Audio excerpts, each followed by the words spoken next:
Santos, nós estamos aqui fatiando a passagem do governo Bolsonaro para o governo Lula através de uma série uma série de pontos importantes. Falamos de vários deles até agora. E vamos falar a respeito também, hoje, dessa transição no campo cultural. Para isso, o professor Francisco Raso, professor de Filosofia e Sociologia do Colégio Presbiteriano Mackenzie, aqui conosco. Professor Raso, muito obrigado por sua gentileza, por sua participação aqui na Nova Brasil. Obrigado a vocês, Heródoto. A gentileza de vocês em convidar, espero ajudá-los a contribuir. Um bom dia a todos. Bom dia. Professor, o que é que pode mudar, hein? Bom, a primeira coisa que pode mudar é a retomada, a recriação de um Ministério da Cultura.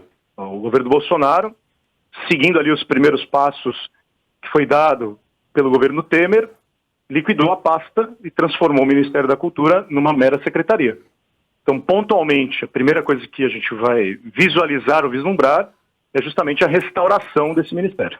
Uma pasta tradicional dentro do governo petista anterior, né? Agora, professor, isso significa, portanto, que o novo ministério receberia mais verbas do que recebeu? Sem dúvida nenhuma, o status de ministérios já lhe confere um prestígio que uma mera secretaria não tem. Então, do ponto de vista já do prestígio, não só econômico, mas também da posição que o Ministério ocupa na arquitetura dessa estrutura do governo, já é, por si só, um benefício do ponto de vista da organização de um projeto cultural. Com relação à economia, com relação aos fundos, né, o Ministério também, por possuir esse status, acaba, obviamente, despertando mais interesses e verbas voltadas ao que a cultura representa. Professor, com a volta de um ministro, ele será necessariamente um cantor, um artista, Quem seria? Dá para ter uma ideia? Nenhum.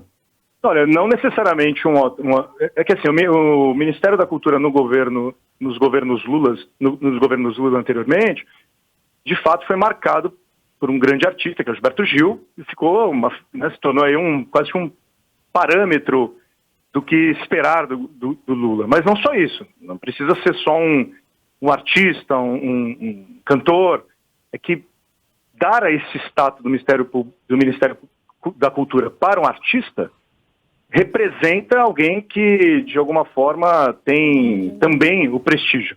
Agora, não necessariamente isso, pode ser um gestor da cultura, pode ser alguém que administra esses fundos, que tem uma visão, uma compreensão do que significa a cultura, e não necessariamente ser um artista, ele pode ser justamente um administrador, mas um administrador voltado para aquilo que a cultura representa, não um mero administrador, né, economicista, preocupado só com dinheiro, né, batendo no Excel ali as contas no final do mês, mas que entenda também de cultura.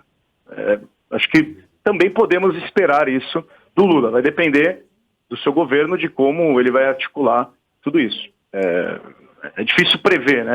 Sempre o governo Lula já é tradicionalmente um governo que colocou pessoas que são figuras que têm prestígio cultural.